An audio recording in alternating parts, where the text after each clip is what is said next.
and it was really cool, but we like definitely ran into like the limitations of Zoom like full on right away. I was going to ask, how did you do live accompaniment? Poorly. Fantastic. Great. Happy Friday, everybody. I'm Brendan Bradley with the Fifth Wall Forum, committed to bringing together industry insiders from the theater and technology worlds to create opportunities for new kinds of virtual performance.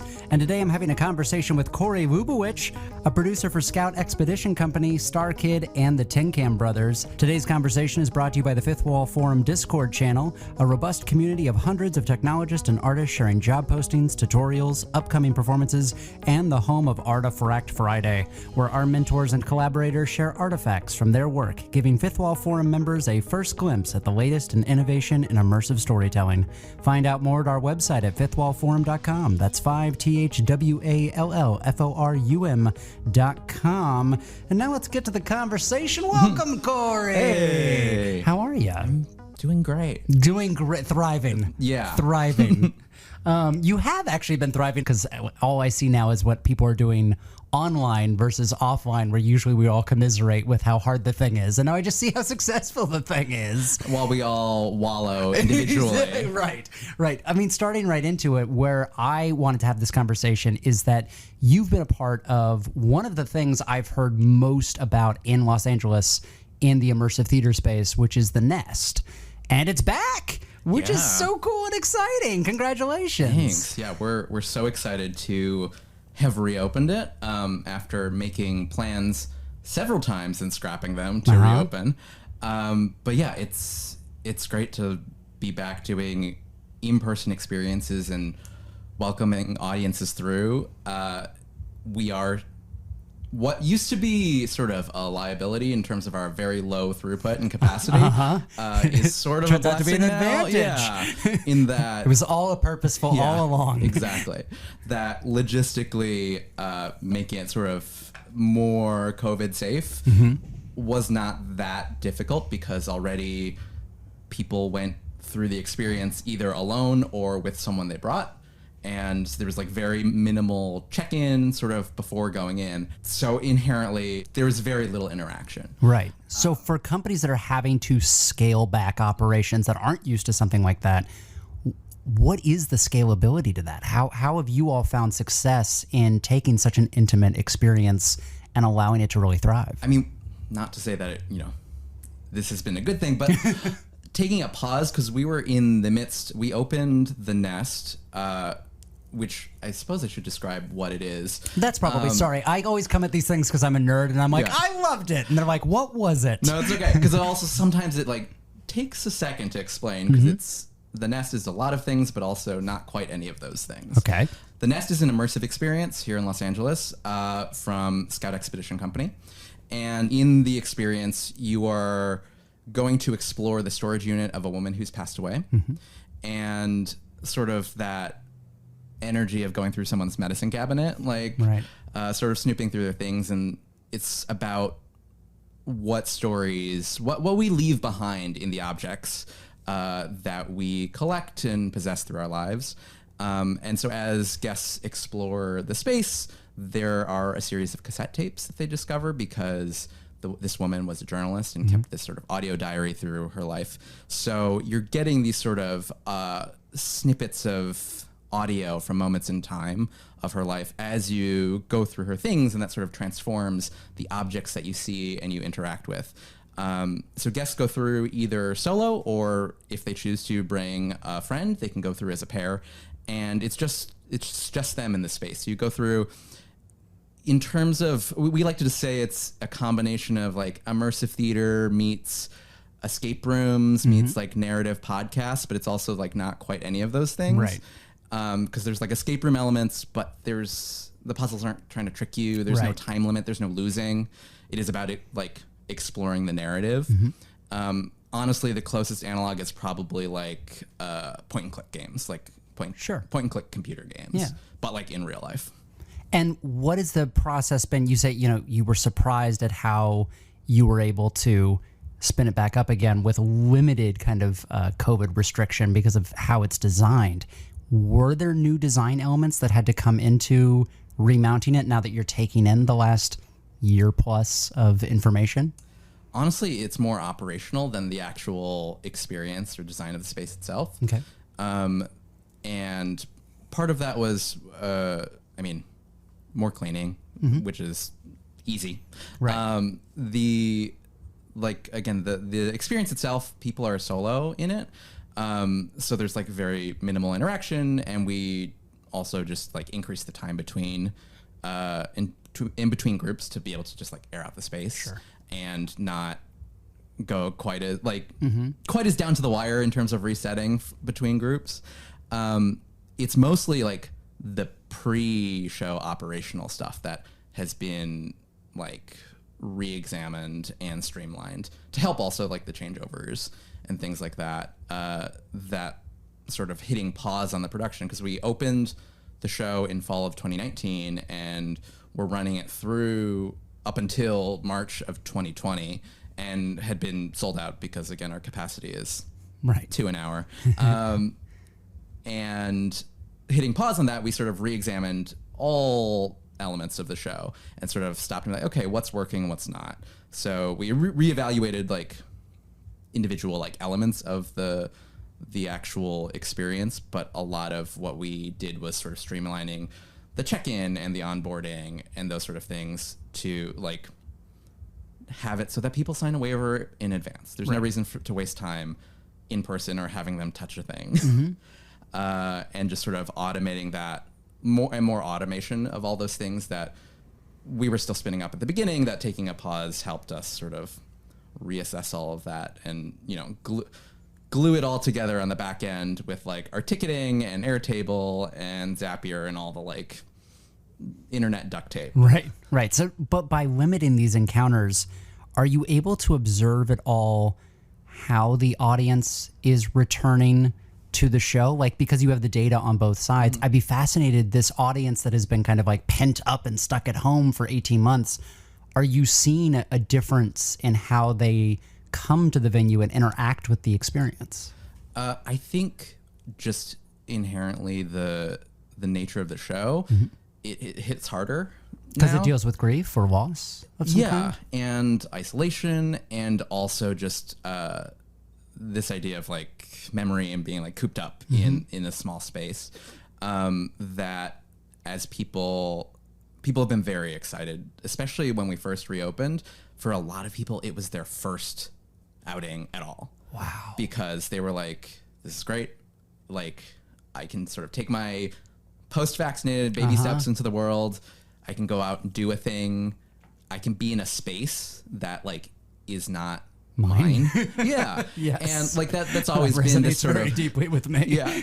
This voyeuristic element of the show, but it just is different when you've truly been in your own space for so long. And so you know all the objects that surround you and what they mean and like the context of that. And so I think it just, people's senses were heightened to be more attuned to the space and the objects and it being just unusual.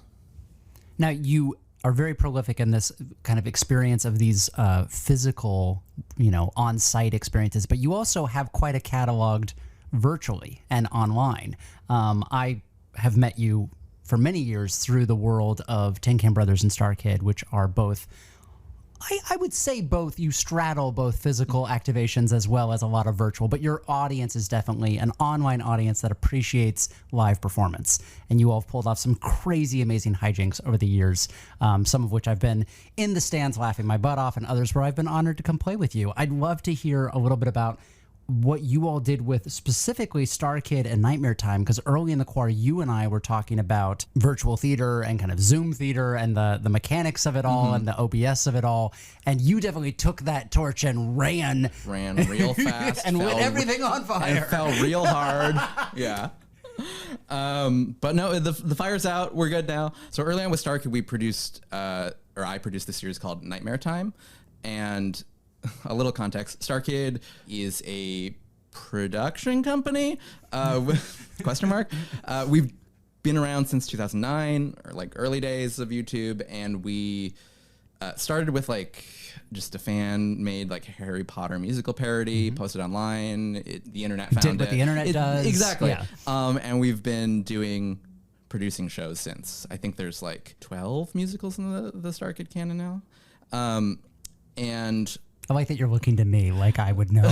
I don't like, know. how many have we done? I don't know. That's like counting. Somebody It's like, listening knows. Somebody They're like, knows. I know it's 12 and a half because this one didn't really count. No, and no, da, da, no, da, no. da. There's no way to possibly know. We can never know. But in 2018, I think, we did a stage show called The Guy Who Didn't Like Musicals. And it was a sort of horror comedy thing, like Invasion of the Body Snatchers, but like, oh my God, the world is becoming a musical around me. And it's set in this town of Hatchetfield. And the following year, we did a new show called Black Friday, also set in the town of Hatchetfield. So it has started becoming this like MCU equivalent, like a theatrical universe. The SKU? Yeah, The Star Kid universe? But where some of the characters come back and there's like intertwining things. And there was, of course, supposed to be a new musical in 2020 that also sort of was part of that world. But when obviously those plans went out the window, I was literally about to sign a contract on a venue for fall of 2020. Really? And I was just like, let me think on this. Did you go to buy a lottery ticket the next week? Like, that's crazy spidey like, senses. I don't know about this. Let me hold on. Okay. So obviously that musical didn't happen. And what we ended up doing was this series of like Zoom readings, basically, called Nightmare Time, that were set in the universe with the characters. New stories, some are like spin-offs. So it's like your version of What If? Yeah, it's like What If, but also maybe a little more like Twilight Zone-y too. Okay. And we were like, this is fun, because we had friends and we had all participated in readings of like, especially early quarantine, of like, oh, let's just get on Zoom and like do a fun, we're going to read like Addams Family or like other sort of like classic plays or movies. And it's like a fun thing to do. That was the mark of a professional actor early in the quarantine. How many Zoom readings have you done? Exactly. So we were like, oh, what if we do that for these sort of Hatchetfield stories? Sure. And then we can also do things that we could never do on stage, or quite frankly, would be too expensive to do on film. Right. You go. So it ended up being the Zoom reading that was like a hybrid. In some ways, it was like a radio play, but you got to see people. But we did that all through Zoom and like live, and had like live accompaniment, and it was really cool. But we like definitely ran into like the limitations of Zoom like full on right away. I was going to ask, how did you do live accompaniment? Poorly. Fantastic. Great. We tried our damnedest to make it not suck, but at the end of the day, Zoom is going to do what it wants to do, and like it's going to go, no, I want to hear the people. I don't want to hear the thing, no matter how many times you go over with every individual person. Wait, is professional audio on or off right now? Right. They finally fixed that button.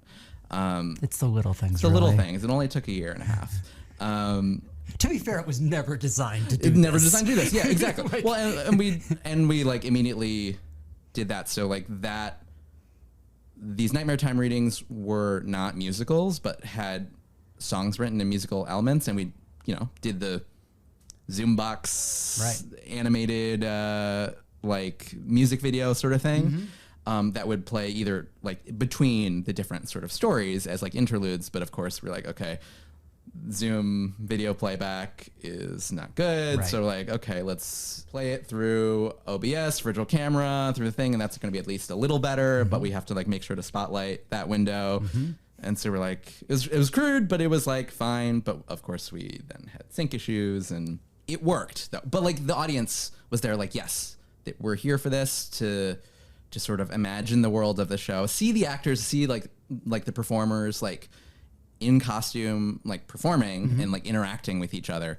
But like an element of still, make believe like they would do in a theater anyway. Right. But also you're embracing in some ways, the moment, but also meeting your audience. Because what I just really didn't even realize or recognize early in the quarantine was the idea that your audience was also completely trapped at home. Like realizing the entire world was having that moment, and artists were able to like join somebody at home and be like, hey. Yeah, and I think a big theme of like our learnings in the last year and a half is not about like replicating the specifics of the in-person experience, but finding different, like what's the digital equivalent of like getting that feeling, but not necessarily exactly what it is. Okay. Does that make sense? I think it does. Do you have an example of it? So like what happens at a lot of our shows is that people get really excited, especially when it's like a GA ticketed show. So people line up because they want to get the good seats. They want to be in front. They want to like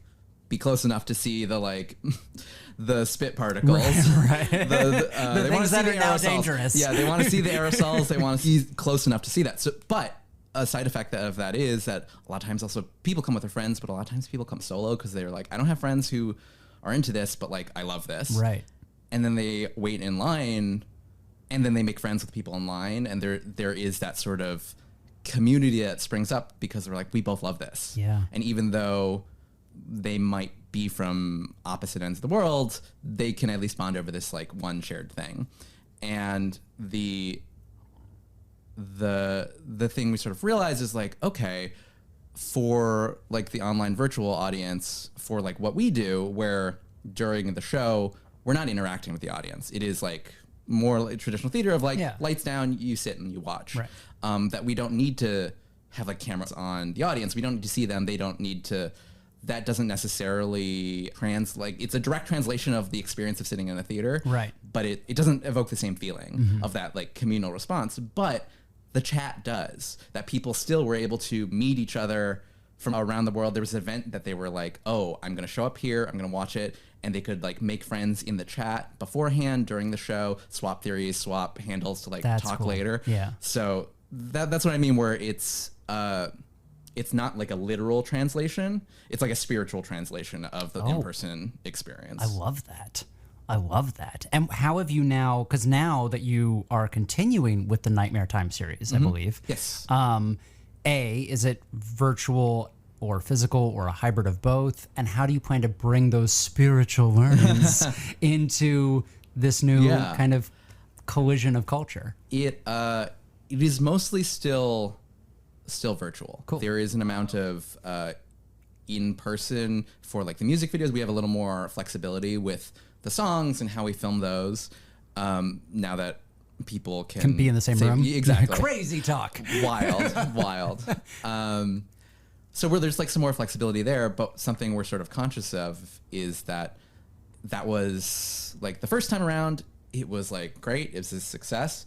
It was also an experiment. So we were like, did things on the cheap, and so we're very aware of like just like the scope bloat of it, of getting too big. We want to make it better, versus like changing what it is. So we want to keep it firmly planted in like, this is a live, this is something where they're performing live, that they are not like on a set necessarily. Like everyone is on like blank, like black backgrounds.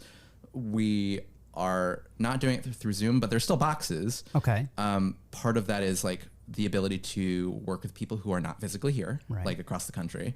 But also wanting it to look like the best Zoom call ever. Sure. Versus an actual Zoom call. or versus the worst looking movie. Yes. No, this was my whole thing about during the quarantine, because the theater, I want to ask you about, the theater community has become very, very aggressive about like what counts and what doesn't, like what is theater. Yeah. And I'm going, y'all, I don't care what your definition is. We don't want to make shitty movies. And part of that is like just the expectation of the audience, of like going in, of like how you frame it. And so that's the thing where like we're all artists. We get really excited, and so we want to like make it bigger, make it better, and we have to constantly be like pulling it back for budgetary reasons, but also for creative reasons. Of like, paradoxically, if we make elements of this like too good, or like increase the like production level of it, it's gonna it jumps brackets. It's like this is going from like a virtual reading Right. to a shitty movie. Right. Like just crossing that threshold of like, oh, it's halfway, it's like too far in the direction of a movie. Right. That it's like too similar to a movie or like an actual music video or something where you go, ooh, now the comparison is that as opposed to a Zoom call. Right. Because it's like about the frame of reference for the audience because we want them to compare it to a Zoom call. So what is your home base on what makes live theater special and what it is you're spiritually trying to capture and replicate, no matter what the venue or the platform is? I think it depends Okay. on the artist, but it depends on the content. Because I think there is a difference between something like where it's interactive with the audience versus something that is sit in the dark and like watch. So that fourth wall. Yes. Okay. Yeah. More or less, I think that makes a huge difference in how you translate it. If there is that fourth wall and it is truly like a narrative that like you are a voyeur and like watching, you don't have any agency over.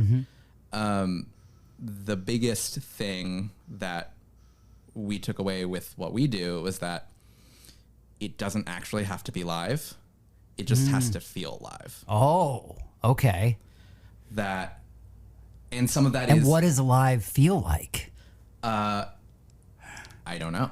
It's like hard to define. No, exactly. But it's like pornography. You know it when you see it. Okay. So I think part of that is inherently imperfection. Sure. That like, and that's what I mean in terms of getting too close to it being like a movie, where That polish feels like thoughtful post-production versus like live bottling in the lightning. Yeah, and like obviously, again, we're artists. We don't want to like you go. I flubbed that line. I like don't want to use that take, Right. but like that is in some ways a feature of it feeling live. So I think the imperfections are part of it. I do think that the magic, it's like the magic in the actors interacting with each other. That like even if it's over Zoom and there's like that delay and you train yourself to like start speaking before the other person's done so that you times out right in like the viewer's like feed. There is an intangible quality that you can feel there that you can appreciate, even if it's not happening right now. That you go, that magic was there. You can see it, even if it's not literally happening right now. So as you're workshopping new live pieces to perform or to even film, are you gaining a new appreciation in the room for those moments of liveness that we've been trying to simulate but haven't been able to actually enjoy for the last 18 months? Yes, absolutely. And that's so much of the newer projects that I've been working on are about taking those learnings from last year and, making lemonade out of that situation of like, okay, how can we do this moving forward now knowing that we can be in the same room and sort of capture that magic and we don't have to simulate it? How can we be more conscious about creating the sandbox for that magic to happen? Oh, very cool. So it's almost designing, it's almost like user experience design for performers to have more opportunity for spontaneity and play and discovery. Exactly. And I think, and that's why it's still like important to do that. So like with this new season of Nightmare Time, so we're not using Zoom, and it's all pre-taped. So it'll be like streamed out in the event, but like it'll be pre-taped in advance. But we're not shooting people like piecemeal. Like they're still getting on a video call at once and still performing with each other, reacting to each other, and that scene will get edited so that they're not tiny Zoom boxes, Right. but they can be move and big Zoom boxes. Right. Like if there are only two people, they can fill the screen. They can do all those things, but it's still like it was still a live performance. They were still interacting with each other. in that moment. Very cool.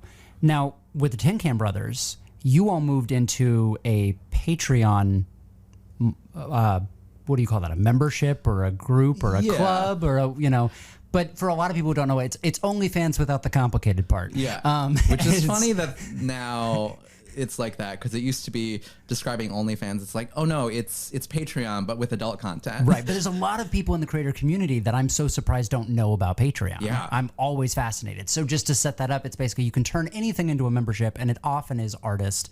And you all with the Tin Can Brothers have made this Patreon community where people can subscribe for helping develop out long-term projects, because you've done remarkable stuff where you've raised a Kickstarter kind of a la carte for projects along the way, rather than having a real development fund and a runway. Yeah. So this next project is going to be fingers crossed, all things with Delta, is going to be a live musical workshop of a brand new original musical, if I'm right. Yeah. And so taking the learnings of the last year, we're like itching to get back on stage. So with Tin Can last March, we were in tech for a live show.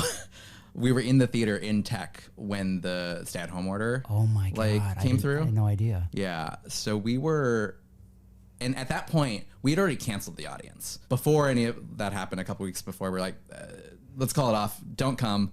Don't worry about it. It's important to cancel your audience before they cancel you. Yeah, exactly. Were you just going to then just tape it? Yeah. So we're like, we're just going to go in. We're just going to tech it like we would, but we're just going to film it. Gotcha. Like we were going to film it anyway, but we'll just do it without an audience. Right. And we were literally in there when we saw the mayor being like, stay at home starting tonight. And we were like, well, we have the guest coming for a put-in rehearsal in 20 minutes. I guess we're just going to shoot it. So we've been itching to get back in the same room, get back on stage again. And it's been a couple years since we've done a full musical. So we've been working on this new one, and with the state of the world, we're like, it feels irresponsible as a small independent company to go, we're going to commit to doing something live with an audience. Sure. And this was we were planning this back at the beginning of 2021. We're like, I think we could do that in the fall, but I don't know. Right. So we were like, okay, how can we take the best of both worlds? How can we take the first steps in developing this musical and still keep ourselves safe, but also in the black? Right. Right. And so basically fusing the virtual with the in-person. So we're like, okay, we're going to do a workshop version of this new musical. Instead of skipping straight to a full production, we're going to scale it back, but we're going to focus on that in-person magic where we want to have the actors in the room playing together. We think that's very highly likely going to be possible, and that seems way less of a risk than trying to have an audience in the same room. Right. So we're going to like focus on that element of the process of like, okay, the sort of magical duct tape. That's rude. The magical gaff tape that actors are when they come in and take what's written on the page and immediately identify all the weaknesses, or patch it over. You go, this is a problem, and then they do their magic. They make it work. And they make it work, and you go, that shouldn't work, but it does. Right. And you just like learn so much from them getting it on its feet. They're also, inherently just focusing on their world, their character, so they know it by the end so much better than anyone else. They're the only one focused entirely on that one person, so they are so helpful in fixing, developing all sorts of stuff in that process. So yeah, wanting to focus on the in-person rehearsal part of the process and the development, and then putting together this workshop that we're going to film and stream out as like a virtual event. Again, the best of both worlds. We're not going to like squirrel away for 5 years and develop this thing before releasing it into the world. We're going to take people along for the journey that with our fans, they get a peek behind the scenes into the process. They know explicitly that like, this isn't the like final like canon version. Right. We're like, things might change. Songs might get added. Will likely get added. Songs will likely get cut. Characters might change. We might restructure the whole thing. We don't know, and like that's the exciting part. That this doesn't have to be a secret for 5 years. Now, on that same note, how much of the process, how far are you pulling that curtain back? Like when it comes to writing or developing out story points or characters, is your audience a part of that journey too?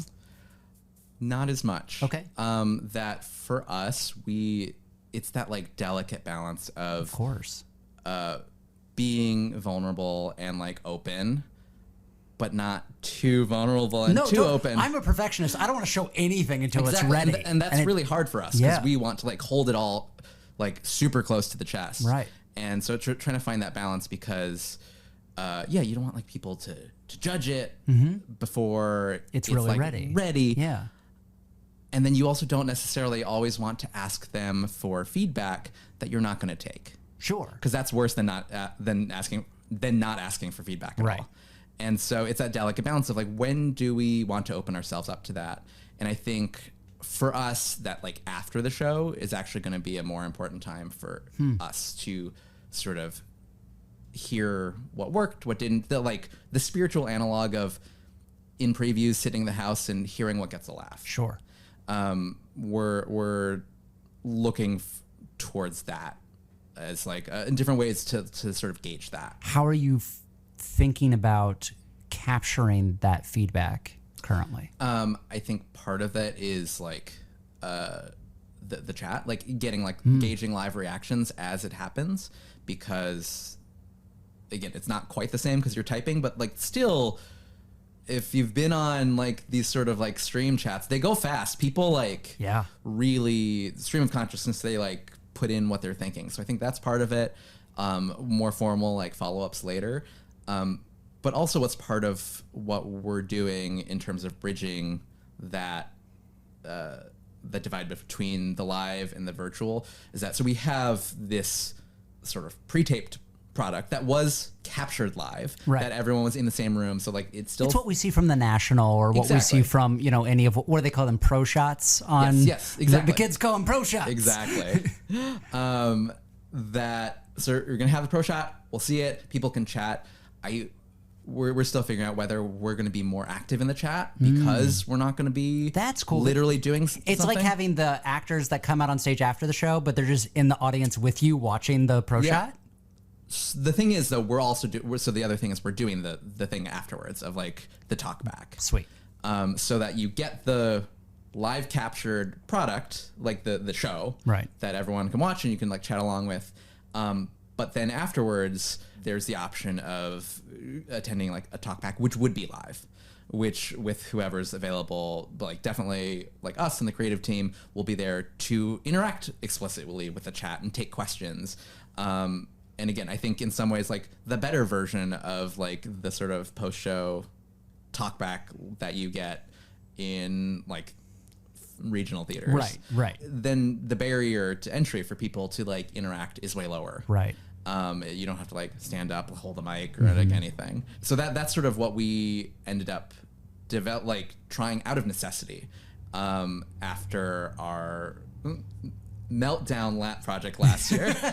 That was supposed to be live, but ended up not being live, and sort of the last minute like the audible.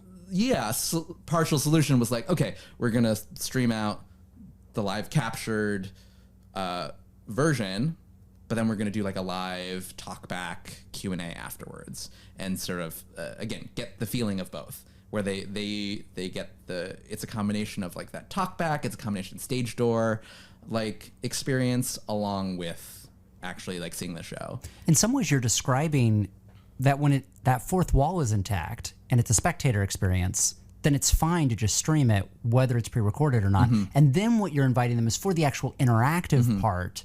You're then taking that fourth wall away and actually letting them speak and engage with the audience or the performers live. Yeah, and because I think also, I do also think there are different kinds of audience members who may or may not want to participate in the chat while it's happening. It's the equivalent of the person in the theater who wants to whisper and like comment on things as it's happening versus the person me. versus like, no, shut up. I'm watching this. What I love is in these Zoom chats, so many people, or even in YouTube streams, people are like, can everyone stop chatting? I'm just trying to watch the show. And it's like, oh no, we've got to figure out how to disable that on this lady's end. Like, I don't know what to do. Yeah, it's like, oh, you can turn it off. Right. So yeah, I think that sort of captures different parts of that like in-person experience, translating that. There's the community aspect. Like it breaks down what is all sort of like melded together in person of like going to the theater, sitting in the room, like all that, talking at intermission, like all those sort of things. In person, it's all wrapped up into one, but I think in the online experience, it actually gets segmented into different places of like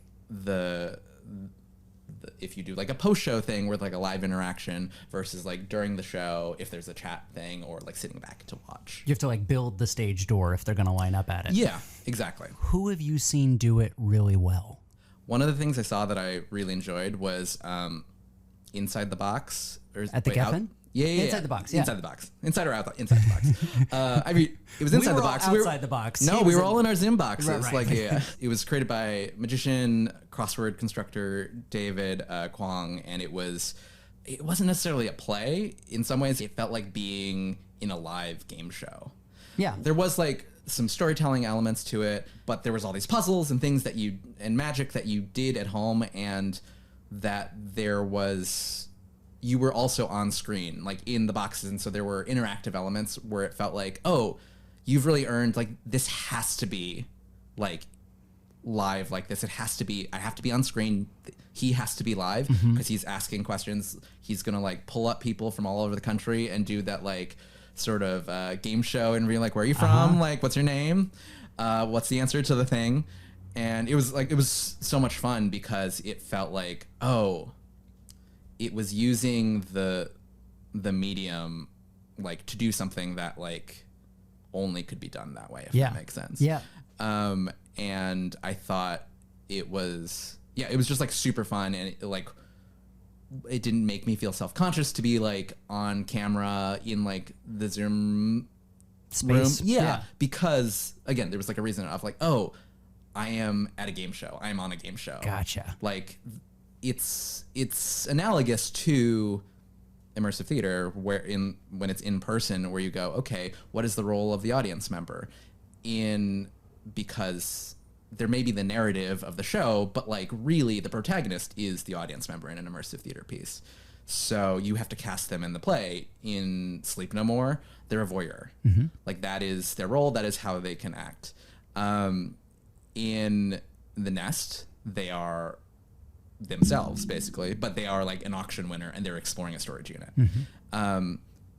In this show, like the audience's role is you are a game show contestant, right? Which then you inherently, as you just know like your a person, role. Exactly. You know what the rules are. Right. You know the sort of social conventions there, and it doesn't feel weird to be on camera because you go, I understand this framework, and that if it's going to be, if the audience is going to be on camera, if it's going to be interactive, you have to go, okay, it's user experience question of like, what role do they serve in this? How much agency do they have? How do you communicate their role to them so that they feel comfortable and empowered to like thrive in that role and enjoy the show? Because people need to like be told how to have fun.